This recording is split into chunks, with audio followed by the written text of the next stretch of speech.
Hello students, DV classes में आपका स्वागत है। मैं दिलीप वर्मा आप लोगों को बेसिक केमिस्ट्री के बारे में बता रहा हूं। अगर आप लोग मेरा पूरा बेसिक क्लास का वीडियो देखना चाहते हैं तो मैं आप लोगों से यही कहना चाहूंगा कि आप मेरे चैनल को सब्सक्राइब करके रख लें, क्योंकि मैं पूरे बेसिक केमिस्ट्री को जीरो लेवल से बताने जा रहा हूं। इसमें जो लड़का अगर 9th में नहीं भी पढ़ा है उसके लिए भी बोर्ड एग्जाम में कोई दिक्कत ना हो 10th का, जो लड़का 11th में नहीं पढ़ा है उसके लिए भी 12th के बोर्ड एग्जाम में कोई दिक्कत ना हो। तो इसलिए मैं पहले बेसिक केमिस्ट्री लेकर के आ रहा हूं, क्योंकि लड़का इंटर का और 10th का जब क्लास स्टार्ट कर देता है तो उसे बेसिक केमिस्ट्री नहीं पता होता है तो वहां पर बहुत दिक्कत होती है।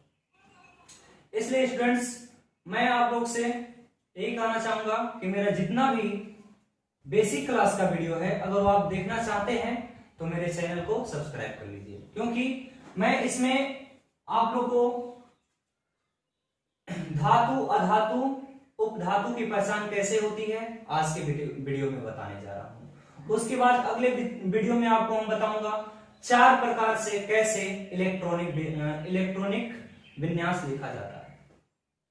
जैसे एक होता है बोरबरी के अनुसार, एक अफबाओ के अनुसार, और एक धनायन ऋणायन के अनुसार, एक अक्रिय गैस के अनुसार, ये सब बताने जाऊंगा। उसके बाद स्टूडेंट्स, मैं आप लोगों को बेसिक केमिस्ट्री में ही रासायनिक सूत्र कैसे लिखा जाता है और कैसे उसका नाम याद किया जाता है ये सब बताऊंगा।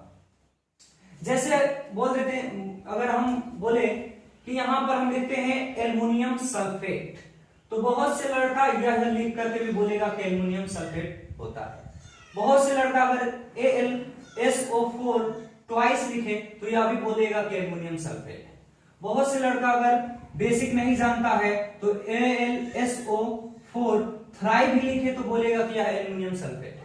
अगर बहुत से लड़का अगर इस तरह से भी लिखे Al2SO4 अगर ट्वाइस लिखे तो भी उसको लगेगा कि यह एल्युमिनियम सल्फेट है। लेकिन इसका वास्तविक सूत्र क्या हो सकता है, 100% हम इसको कैसे सही लिख सकते हैं, इसके विषय में भी मैं आगे के वीडियो में बताऊंगा। इसलिए मैं आप लोगों से यही कहना चाहता हूं कि मेरे जो बेसिक क्लास का वीडियो है उसको पूरा देखने के लिए आप मेरे चैनल को सब्सक्राइब जरूर करके रखिए, ठीक है। तो आज सबसे पहले हम चलते हैं धातु, अधातु और उपधातु की पहचान कैसे होती है इसके विषय में बताने के लिए। स्टूडेंट्स, मैं आज आप लोगों को धातु, अधातु व उपधातु की पहचान संयोजी इलेक्ट्रॉन के माध्यम से 100% कैसे बता सकते हैं उसके विषय में बताएंगे। तो सबसे पहले हम लोग देख लेते हैं कि संयोजी इलेक्ट्रॉन होता क्या है। तो आइए देखते हैं संयोजी इलेक्ट्रॉन होता क्या है। आपको बताए हैं कि किसी परमाणु के अंतिम कक्षा में उपस्थित इलेक्ट्रॉन को संयोजी इलेक्ट्रॉन कहते हैं, तथा इससे भीतरी कक्षा में उपस्थित इलेक्ट्रॉन को कोर इलेक्ट्रॉन कहते हैं। किसी भी रासायनिक अभिक्रिया में केवल संयोजी इलेक्ट्रॉन भाग लेता है,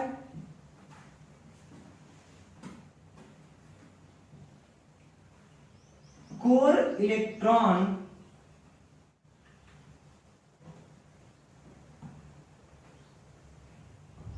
नहीं। अगर इसके लिए हम आपको एग्जांपल दें तो एग्जांपल हो जाएगा, ले लेते हैं सोडियम का। सोडियम, इसका अगर बोरबरी के अनुसार इलेक्ट्रॉनिक विन्यास लिखे तो 2 होता है, 8 होता है, 1 होता है, ये 1 होता है। तो इस सोडियम के जो अंतिम कक्षा में यह उपस्थित जो इलेक्ट्रॉन है, इस इलेक्ट्रॉन को हम बोलते हैं संयोजी इलेक्ट्रॉन। जिसको हम VE से प्रेजेंट कर सकते हैं, सॉरी CE से प्रेजेंट कर सकते हैं, तथा इसके अंदर वाले इलेक्ट्रॉन को, इस इलेक्ट्रॉन को हम कोर इलेक्ट्रॉन बोलते हैं, कोर इलेक्ट्रॉन बोलते हैं। हम आपको बताए हैं कि जो संयोजी इलेक्ट्रॉन होता है रासायनिक अभिक्रिया में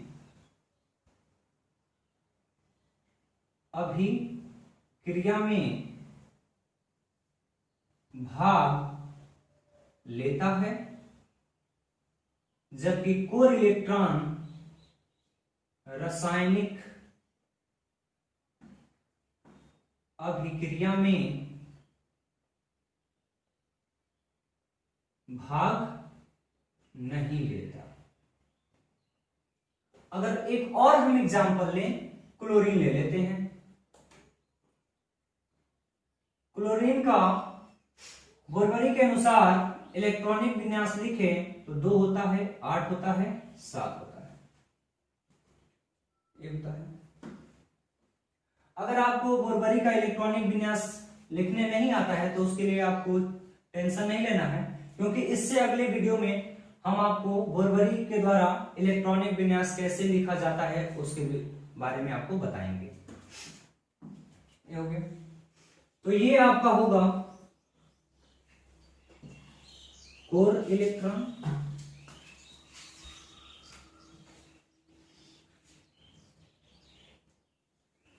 तथा ये आपका होगा संयोजी इलेक्ट्रॉन, संयोजी इलेक्ट्रॉन। तो ये होता है आपका संयोजी इलेक्ट्रॉन। एक बार फिर आपको हम इसके विषय में रिपीट कर दे रहे हैं। संयोजी इलेक्ट्रॉन, संयोजी इलेक्ट्रॉन को हम बोलते हैं वैलेंसी इलेक्ट्रॉन। संयोजी इलेक्ट्रॉन होता क्या है? तो हम बोल सकते हैं किसी परमाणु के अंतिम कक्षा में उपस्थित इलेक्ट्रॉन को संयोजी इलेक्ट्रॉन कहते हैं, तथा इससे भीतरी कक्षा में उपस्थित इलेक्ट्रॉन को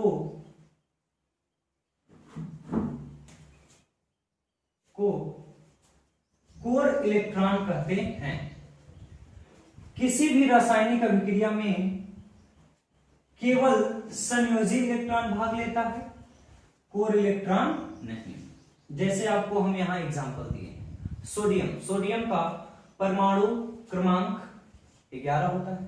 बोरबरी के अनुसार अगर इसका इलेक्ट्रॉनिक विन्यास लिख दिया तो 2, 8, 1 होता है। तो ये जो अंतिम कक्षा है, इसमें जो उपस्थित इलेक्ट्रॉन है, इस इलेक्ट्रॉन को हम बोलते हैं संयोजी इलेक्ट्रॉन, जिसको हम CE से प्रेजेंट किए, तथा इससे अंदर वाले कक्षा मतलब भीतरी कक्षा में जो उपस्थित इलेक्ट्रॉन है उसको बोलते हैं कोर इलेक्ट्रॉन। आगे हम बताए हैं कि संयोजी इलेक्ट्रॉन ही किसी भी रासायनिक अभिक्रिया में भाग लेता है, कोर इलेक्ट्रॉन किसी भी रासायनिक अभिक्रिया में भाग नहीं लेता है। उसी प्रकार एक और एग्जांपल लिए हैं क्लोरीन का परमाणु क्रमांक 17 होता है। इसका हम बोरबरी के अनुसार इलेक्ट्रॉनिक विन्यास लिखते हैं तो 2, 8, 7 होता है।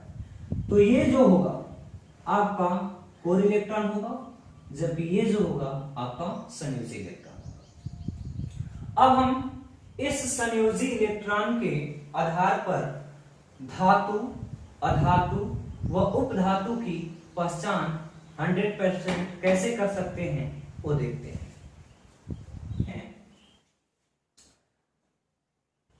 जिस तत्व के संयोजी इलेक्ट्रॉन 1, 2 या 3 होते हैं वह धातु होता है, तत्व के संयोजी इलेक्ट्रॉन 1, 2 या 3 होते हैं वह धातु होता है। इसमें हम बोल सकते हैं कि 3 अपवाद होता है। अपवाद क्या है भाई, उसको पहले देख लेते हैं। हाइड्रोजन, जिसके अंतिम कक्षा में 1 इलेक्ट्रॉन होता है और यह अधातु होता है। हीलियम, इसके अंतिम कक्षा में 2 इलेक्ट्रॉन होता है और यह भी अधातु होता है। बोरान, इसके अंतिम कक्षा में 3 इलेक्ट्रॉन होते हैं और यह उप धातु होता है, उपधातु होता है। अब थोड़ा सा हम अलग तत्वों का एग्जांपल ले लेते हैं। जैसे बोल सकते हैं पोटेशियम। पोटेशियम का परमाणु क्रमांक जो होता है वह 19 होता है, क्योंकि आप धातु, अधातु, उपधातु की पहचान तभी करिएगा जब आपको उस तत्व का संकेत, परमाणु क्रमांक पता हो। तो यह पोटेशियम है, पोटेशियम का परमाणु क्रमांक 19 होता है। अब इस 19 का हम इलेक्ट्रॉनिक विन्यास लिखते हैं बोरबरी के अनुसार। तो ये हो जाएगा 2 8 8 1। तो इस पोटेशियम के अंतिम कक्षक में जो इलेक्ट्रॉन है वह 1 है। तो अंतिम कक्षक में 1 इलेक्ट्रॉन है तो यह होगा आपका धातु, क्योंकि हम पहले ही बता चुके हैं कि जिस तत्व के संयोजी इलेक्ट्रॉन 1 होते हैं वह धातु होता है। अगर हम बात करें मैग्नीशियम की, तो इसका परमाणु क्रमांक 12 होता है और इसका बोरबरी के अनुसार इलेक्ट्रॉनिक विन्यास लिखें तो होता है 2 8 2। इसके भी जो अंतिम कक्षा में इलेक्ट्रॉन है वह 2 है, तो यह भी क्या होगा, धातु ही होगा। और एग्जांपल लेते हैं, जैसे हम ले लेते हैं आपका फ्लोरीन, जिसका परमाणु क्रमांक 9 होता है। इसका अगर हम फ्लोरीन है। अगला हम एग्जांपल ले लेते हैं एल्युमिनियम, जिसका परमाणु क्रमांक 13 होता है। इसका बोरबरी के अनुसार इलेक्ट्रॉनिक विन्यास लिखें तो 2 8 3। यहां पर आपका हो जाएगा, इसके अंतिम कक्षा में भी 3 इलेक्ट्रॉन है, 3 इलेक्ट्रॉन है तो यह भी होगा आपका धातु। ये बात आप लोग नोट कर लीजिए। उसके बाद दूसरा पॉइंट आते हैं। दूसरा पॉइंट क्या है?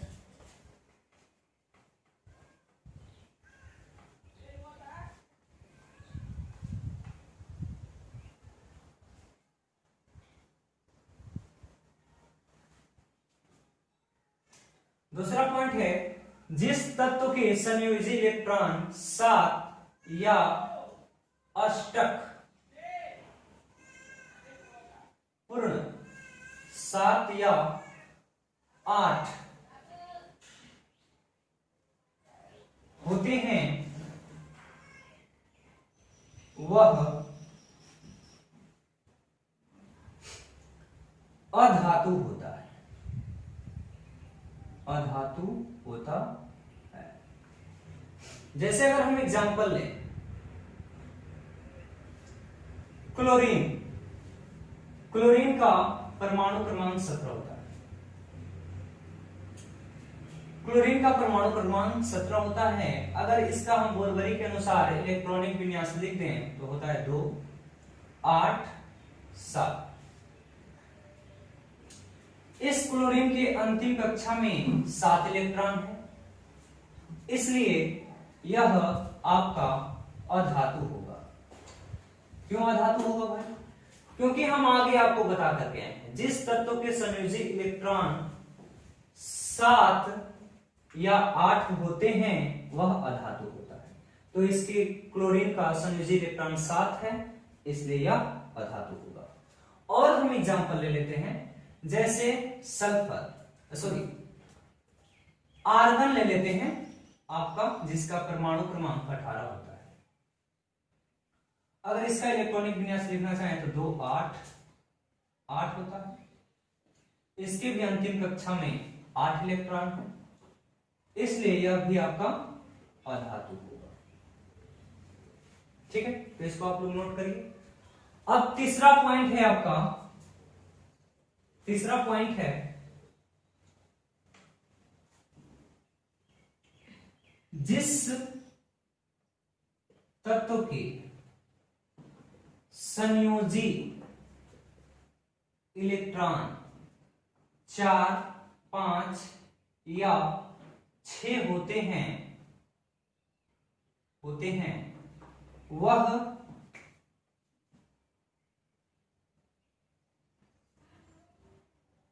इस प्रकार है।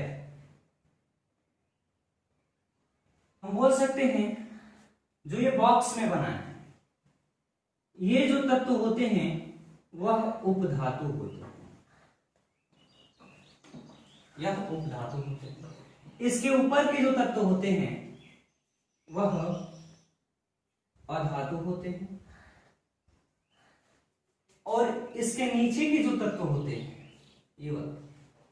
यह आपका धातु होते हैं। ये हो गया स्टूडेंट्स। तो आज मैंने आप लोगों को संयोजी इलेक्ट्रॉन क्या होता है इसके विषय में बताया, और उस संयोजी इलेक्ट्रॉन के आधार पर धातु, अधातु व उपधातु की पहचान कैसे होती है इसके विषय में बताया। अगर आप मेरे चैनल को सब्सक्राइब नहीं किए हैं तो आप मेरे चैनल को सब्सक्राइब करके रख लीजिए, क्योंकि मैं पूरे बेसिक केमिस्ट्री को इसमें बताने जा रहा हूँ। आपको हर एक वीडियो स्टेप बाय स्टेप मिलते जाएगा। जैसे आपको हम आगे भी बता चुके हैं कि क्या क्या हम बताने वाले हैं। अगले वीडियो में हम आपको निल्स बोर के अनुसार इलेक्ट्रॉनिक विन्यास कैसे लिखा जाता है इसके विषय में बताएंगे। ठीक है, थैंक्स।